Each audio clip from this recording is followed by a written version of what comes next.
আমি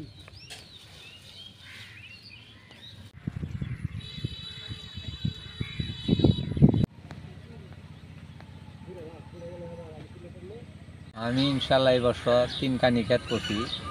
প্রতি কানিতে 500 কেজি বাদাম উঠে। এই তুলনায় ধানের ক্ষেত্রে দ্বিগুণ লাভ।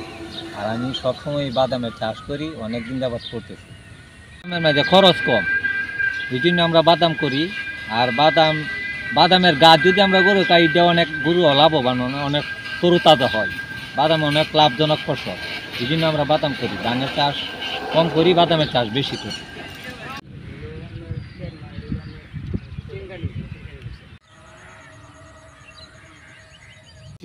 আল্লাহর রহমতে ধান না করিয়া বাদামের মধ্যে লাভ আছে, এই জন্য বাদাম করছি। মোটামুটি ভালোই হয়েছে।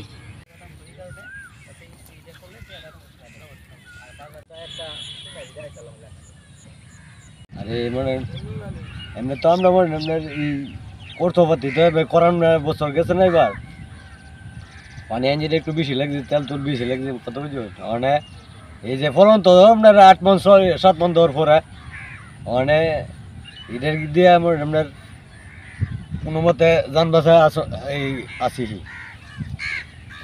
আগের বছর নিয়েছে 4,500 টাকা আমার কেটে হয়েছে। আর এবার 3 লো 4 লো দিয়ে বেতন লাগে 3300 3400 টাকা, বুঝি না।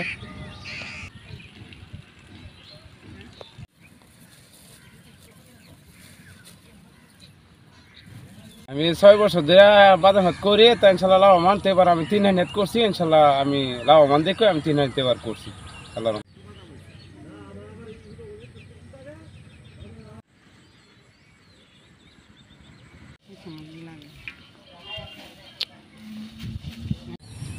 কৃষকের মানে অন্যান্য ফসলের তুলনায় বাদাম চাষাবাদটা খুবই গুরুত্বপূর্ণ। কারণ আমাদের এই ভৈরবে বিভিন্ন এলাকায় বাদাম চাষ হচ্ছে, সেই তুলনায় মানিকদিতেও প্রচুর পরিমাণে বাদাম উৎপাদন হচ্ছে। কারণ হলো একই, কারণ বাদামটা উৎপাদন করে কৃষক খুব সহজে বিক্রি করতে পারতেছে।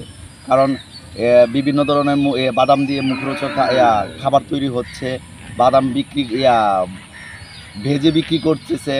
এই মানে এই জন্য বাদামের উৎপাদন মানে দিন দিন বৃদ্ধি পাচ্ছে এবং চাষাবাদও বৃদ্ধি পাচ্ছে, আর কৃষকও লাভবান হচ্ছে বিক্রি করে।